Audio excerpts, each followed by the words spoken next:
So next time you're complaining about the strawberry funnel cake line is too long, just remember this could have been what you're looking at Zeph Karls.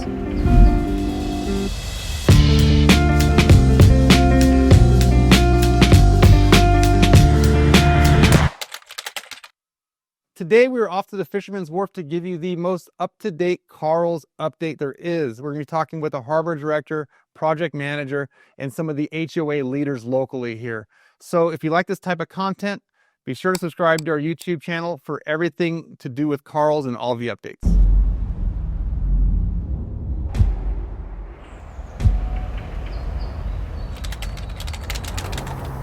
Axel Michael Tripp, Ventura County Harbor Director, project manager here at Karls. A lot has happened since the Calabasas meeting with the Coastal Commission.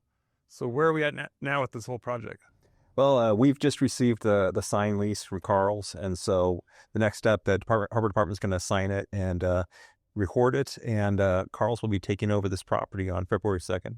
Nice. So does anything change with the lease, or is everything kind of gonna? Well, the lease is officially going to be belong to Karls now. And so, I mean, Axel can give you a better idea of what they're doing, but basically they're working on their demolition permits and their building permits and, getting ready to tackle this site. Yeah. So one component of the lease, of getting the lease, was to get a building permit. And so we have our building permit to demo the existing buildings here. And we just received that from the city last week.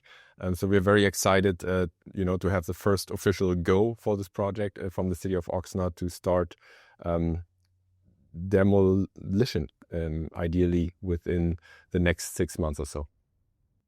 So what big logistical changes had to be made for this? I know that, Michael, you had to do a couple of traffic studies, right? Yeah, well, we did a traffic study, and based on comments from the city of Oxnard, we did a revised traffic study based on that. And so, what we had to look at is, putting this level of restaurants, retail, other kinds of things here.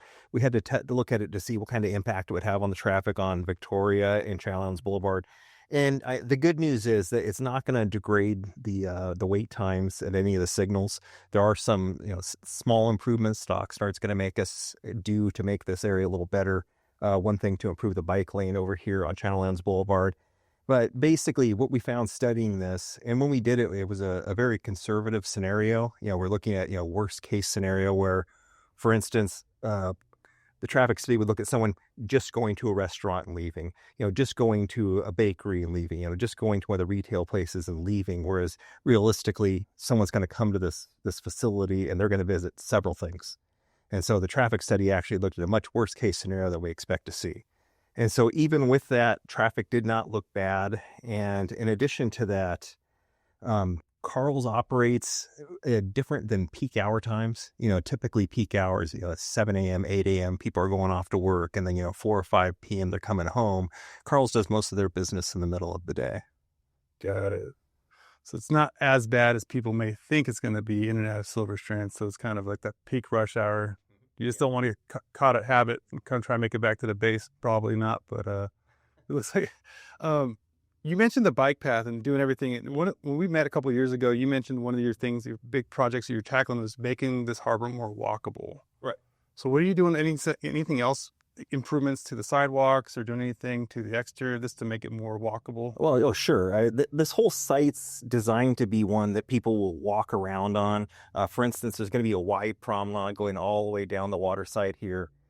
Basically, we want people to come to the harbor and park their cars and then not have to drive to each and every point, which is another thing that we're working on, is to have a water taxi here. We have some docks outside of Karls. And so the water taxi can pull up to that. People can get on that going across the harbor. And in addition, the sidewalks going down Victoria, they're not consistent right now. And so we're working on a project to add sidewalks in the areas between where we have the waterside promenade, down, I'd say about a quarter mile down the street, between the boat yard and where the harbor department is. We want to put a sidewalk there along Victoria just to make this place a little bit easier to get around. Nice. Excited. Axel, your role in this has been pretty instrumental. You've been huge with project managing, you've been really one-on-one with a lot of the small businesses, listening to the public. I mean, you've been in a lot of HOA meetings. What do you see as the next? Well, the next steps now, this was all a great process to, arrive in the community in a way. And now we really have to, implement things physically, right? Like doing construction coordination, working on the infrastructure for the site, getting electrical, the old out, the new in, and all of these processes need to be pushed forward simultaneously. And some of them go slower, some of them go faster, so that we all arrive at the opening date in spring 2028, with a working concept here, and that's what we're really focused on right now, to get these processes started in. One big hurdle is still, of course, to get the building permits from the city of Oxnard. Right, that is an unknown in the time schedule, how long it will take to get them returned to us. But other than that, I think we are in a good shape now after finalizing the lease and also getting the first permit done, because that keeps us busy, until the end of the year at least, and already show some visible impact, because we're going to tear down most of the buildings here and flatten the site and improve the soil conditions, prepare the site for the buildings that come out of in 2027. Nice. Would you be okay like walking around showing us some of your plans, what you're going to be doing? Yeah, let's do it. Hi, my name is Robert. I'm the founder of Karls. We're gonna go to Oxnard, strawberry capital of the world. Why Oxnard? For the first Karls in the US. That's a long history, because my grandpa, my father, and me, we are all strawberry growers. So my father, when he was still alive, he loved to travel to California and spend a lot of time in Oxnard. And around 40 years ago, when I was 14, he took me the first time to Oxnard, and we spent every morning from 5 a.m. first a breakfast in Dennis with some other farmers. Then we spent the day on the strawberry fields. We visited Driscoll, of course. We met a lot of farmers, and some of the farmers even visited us in Germany on our farm. And when Axel was searching for sites for Karls in California, and on his list he had Oxnard, I was immediately very excited about to see this certain site. So we traveled to the harbor of Oxnard, and I was immediately in love with this beautiful site. It is so nice atmosphere, and I wish that my father would see that we are gonna go to Oxnard.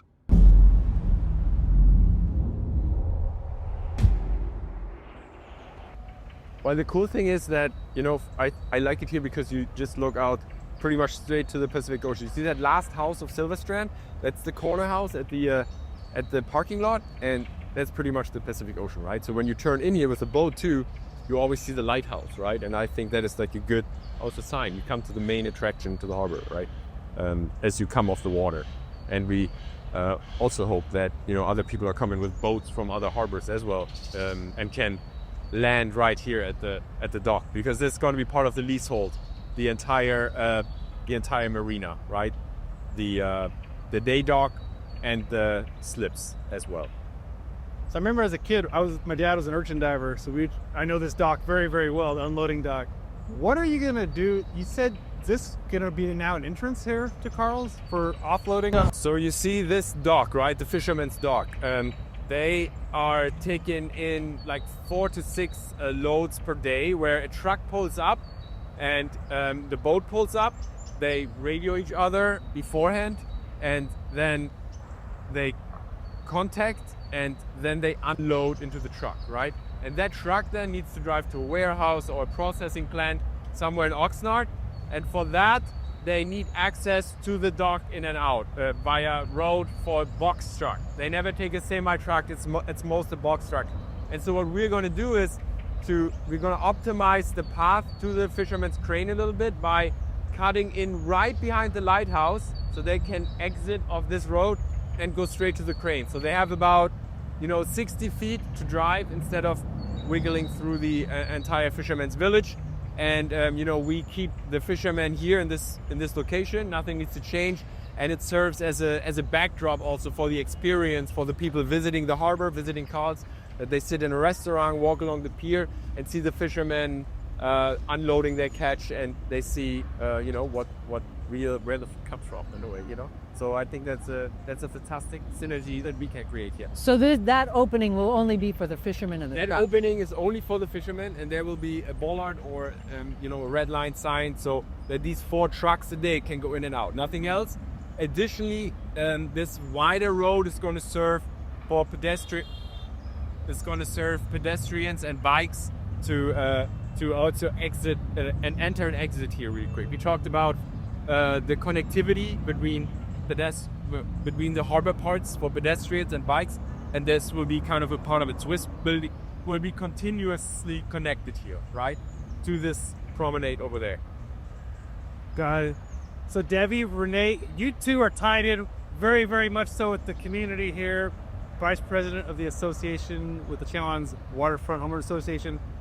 What are you hearing in the community about this? I know There have been concerns over in this neighborhood about people parking on their streets because parking's fairly limited in these neighborhoods. There's not a lot of street parking.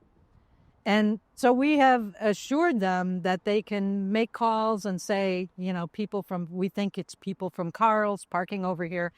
And the city of Oxnard will help with that, if it becomes an issue. Quite frankly, it's so weird to cross that street. That would be really unwise for a visitor to park over there and walk over here. And especially if there's more parking here. And like Michael said, the water taxi to the other part of the harbor.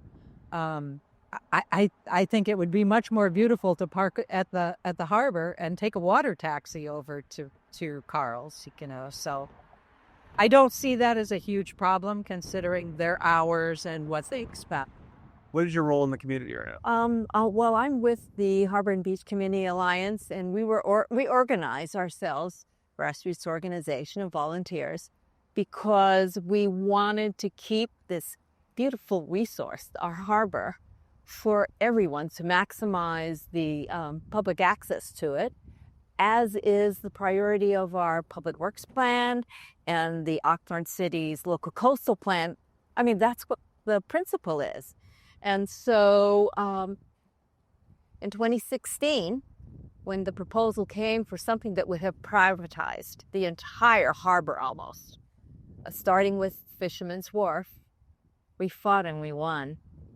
It was a long 5.5-year fight. So, we're so happy to see Karls because it is going to help bring visitors here, but also it's open to everyone. And that's the way this harbor should be. I agree. So what is your plan with this? It's such a great backdrop for something cool. We've all been to Santa Barbara. We've all seen Brophy Brothers. We all got high hopes and dreams of what this could be. You have any? Yeah, that's actually a great segue. Brophy Brothers is an inspiration in Santa Barbara, also Ventura Harbor. That this place right here, it looks like a fisherman's pier right now, but I think in the context of something that should instill, entertainment and also edutainment and education, and also introducing a lot of people to the water for the first time.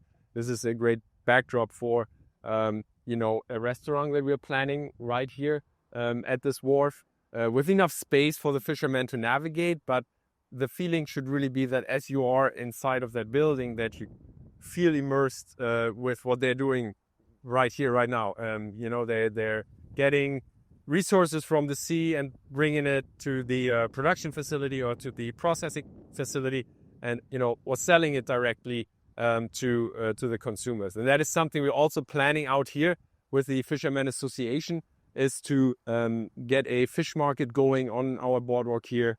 Maybe weekly, maybe less, maybe more, to really create that connection between the water and the community, and have all of these great things coming together right here. So it seems like you do talk to a lot of the fishermen. You do talk to a lot of the businesses to kind of see like what works, what probably won't work. What has been the feedback from the Commercial Fishermen Association and like the Fisherman's Market? Like, I know that some people are already selling fish off their boat here, lobsters. And I spoke to Sean Stewart, who owns Aloha Spirit and Graylight, and he had nothing but great things to say about Karls, but also just how it's already affecting in a positive way his business. So is the county and like what's happening with Karls with a possible like commercial fisherman's market, is that something that's going to be beneficial? I think that's going to be huge for all of us. Not just the fisherman side of things, but there's so many people that ask me since I own 2 boats here, and I've been doing this out of this harbor since I was a kid. They're always asking me where to get fresh fish and crab and lobster and all that stuff and it's hard to point them to. There's only a few people that do it, and it's usually in Ventura Harbor, and I think we're missing it here. I think there's a lot of us fishermen that are we're in this harbor. It'd be nice to be able to provide to the public. So do you think like Axel and project managers and Karls, have they been listening to you guys a lot? Are they kind of doing their own thing, or they really listen to what the fishermen have to say and they're kind of taking note for? I think they've heard what they wanted to hear, and I think as of late, with Dave Kolker and Jason Woods and those guys, they've really been on a trend to try to make things happen here. And I mean, look at how it is up and down the coast now. All these fresh off the boat markets in almost every harbor. There's a reason for that. People want to have local fresh food, and it's still flopping when you get it here for the most part. So, people want that nowadays. And you think that's also helped you with the sport boats, because you meet people who are like, oh yeah, do this. A perfect example this year is we got 2 private charters on this boat, on the Graylight here, that didn't even know about a 6-pack operation out of this harbor, and now it's like, okay, well, now we got 2 separate charters that might be repeat customers. We're going to show them a good time at the island, and they know when we stop fishing, they can come buy some lobsters off us. It's perfect. So I think it's good for everybody included, honestly. Sweet. So. That's interesting to hear how it's already affecting his business positively. I think the conversation started fairly early with the association reaching out and kind of saying, hey, we are here, and make sure that if you come here, you either have to relocate us to a new location in the harbor, or you have to let us have access to this. And so that is cemented into our lease, that the fishermen have always access to this area, and we are responsible for providing that to them.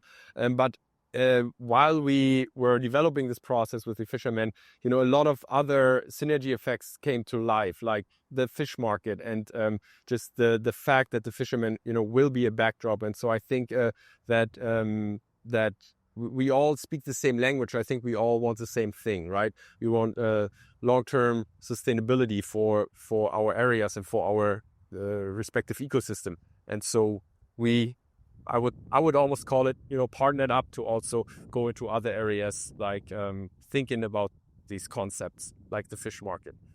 Something that he said that reminded me that's so very interesting about Karls, as opposed to the other developments that put in proposals. People that remember when Fisherman's Wharf was lively and a great experience, they all say, we want, if we could have that back, we would be really happy. And you will hear that endlessly from people that are old enough to remember what it was really like. And we had no real reason to hope that this would turn out like this. And when the apartments started, the plans for apartments came in, it was just devastating. It's like, that's going to be completely privatized. There won't be any visitor serving.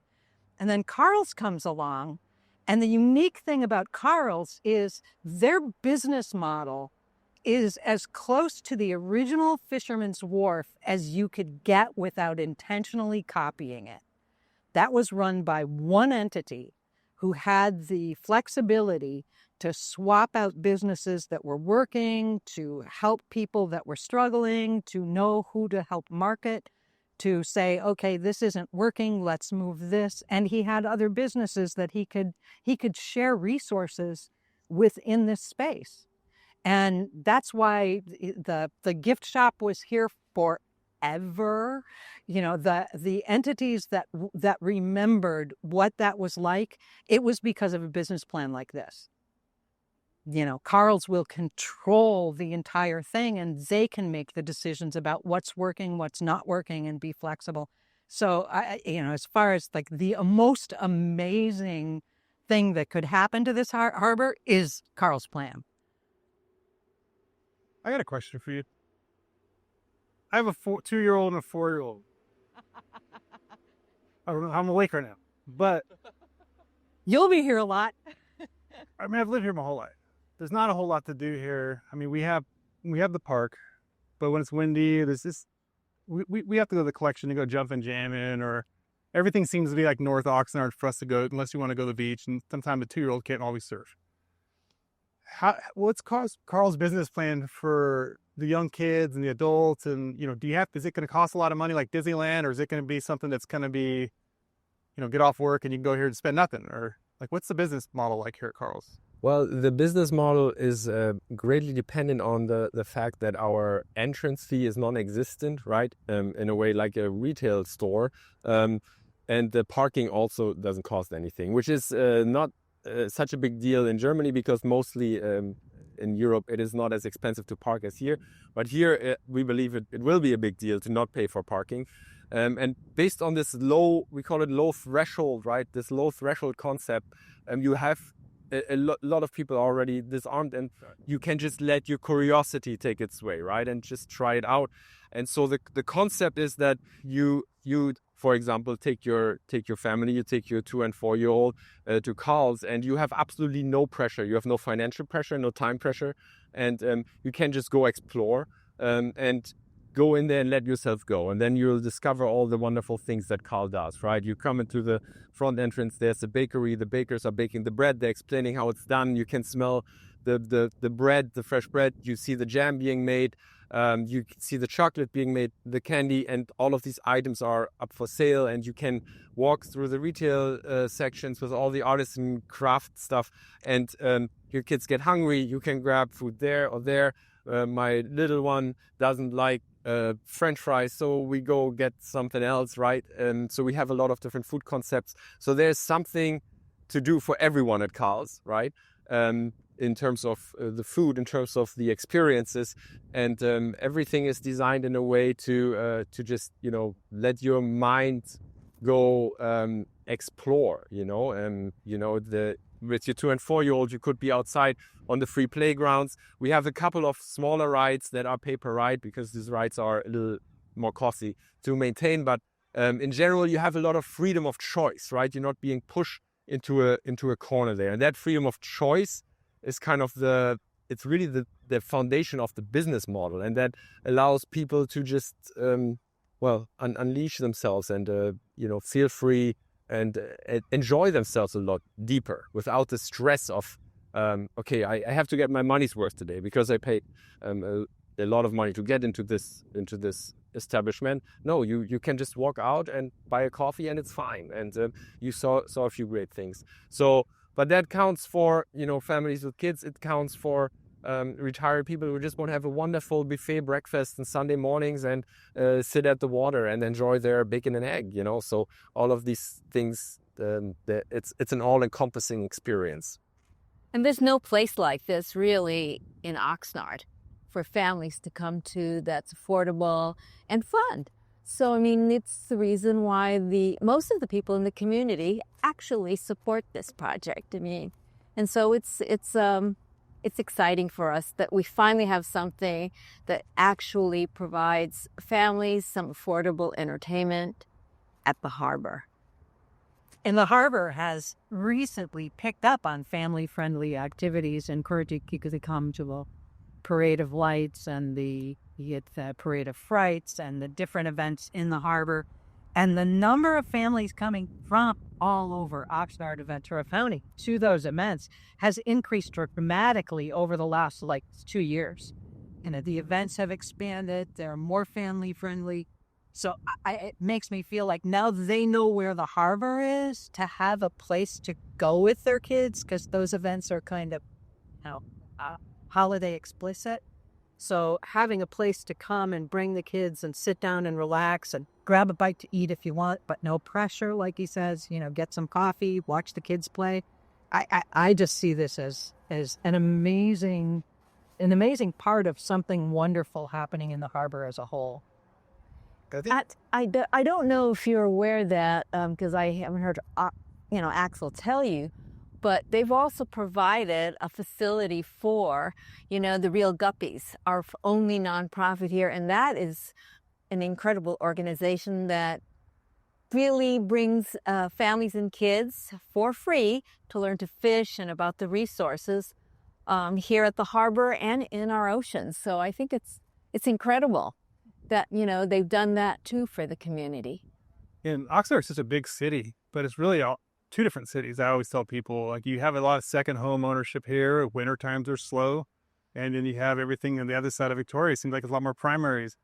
Do you think that you're going to be getting a lot more influx of people who don't go fishing or they don't go to the beach a lot? So do you think you're going to get a lot more of that type of crowd and youth? And is that kind of what we're hoping for? Because let's face it, like, a lot of businesses don't do well in the harbor because of the fact that it's a second home community. But if you're attracting that age group and getting them over here, is that kind of the plan? Yeah, I see how some businesses struggle with that. If you need to get something and just buy a quick thing and you can get it somewhere else, right? Like, we are more of a destination, really, where it's not just something coincidental. On average, people spend 3 to 4 hours with us, and it is surprisingly, but it is a lot of locals, repetitive local tourism in a way, right? With less than 30-minute drive time, for example, and that is a big part of what visits us, especially in the month that are not so touristy. And so we believe that we capture everyone. Is there like an age group that these dual capture?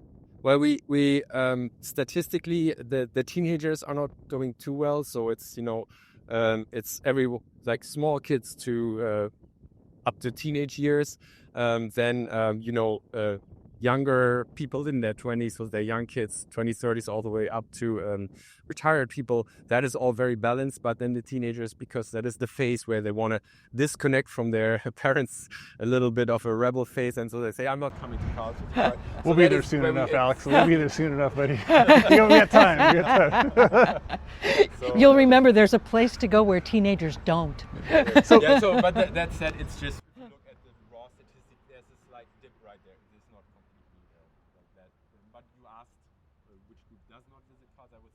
Everyone does, although we see a slight decline in that. So we haven't really talked a lot about like what the design concept is. I mean, you showed me some of the 3D renderings. You kind of showed me like what the main building looks like, but could you describe for people who haven't seen that, like what the whole concept is, like how it's supposed to?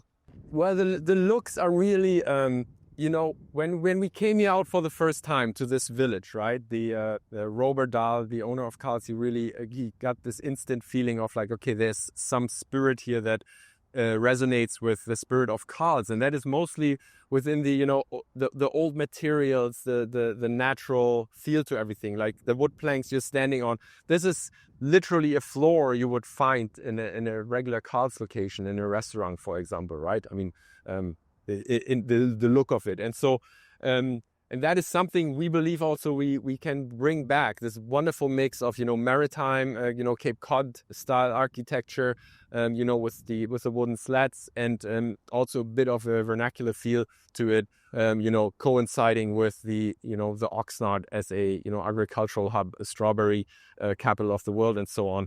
I think that we can bring all of this together here, and I think when you look at the renderings, you can sense that, and we want to, of course, respect that. So it's not going to be some shiny new object. It's going to feel warm and cozy and creative.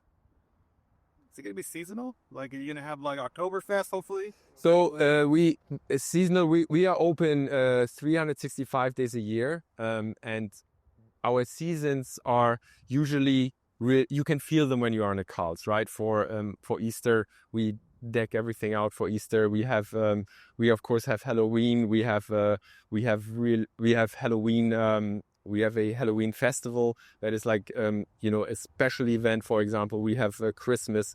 So the store, the village changes with the seasons and with whatever is also locally appropriate, right?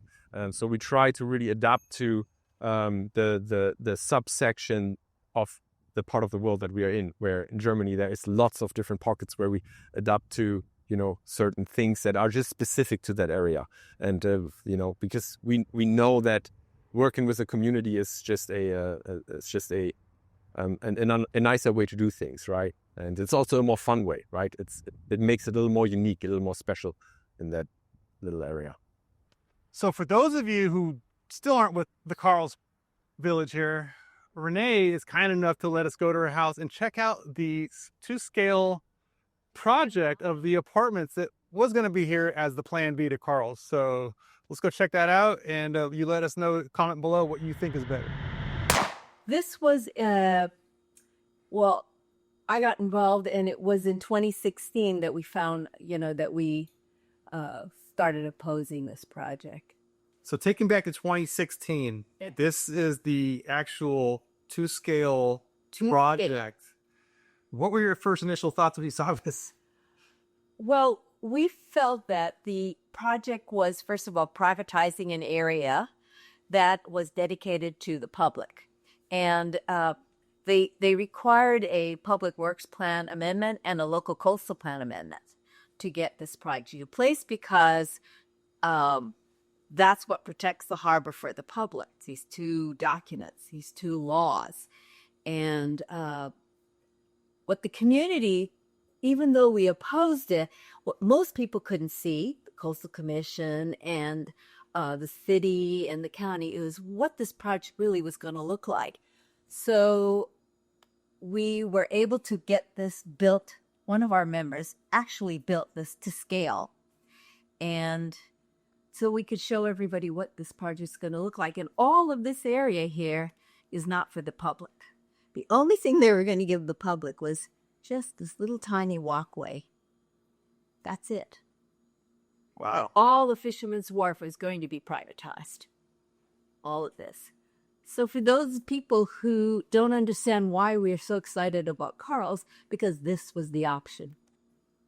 Yeah, I could see why you fought so hard to not have this. I mean, you thought traffic was going to be bad. For Karls, imagine what traffic was going to be like this for peak rush hour, because these are probably a lot of people who are working normal jobs. Yes, and they go in and out. Yeah. And think about the big trucks come with cars and everything, and they make that turn. I mean, it was really going to be dangerous. And that's why we built this to scale. All of these cars and trucks are to scale to the project, so you can see what it could look like. Wow. You know, and God knows they talked about preserving those buildings, but I don't think that would have happened either. So, but anyway, that was the thought for this project, and that's why the community, the community, you should have seen it in meetings. There were hundreds of people there to oppose this project. So next time you're complaining about the strawberry funnel cake line is too long, just remember this could have been what you're looking at instead of Karls.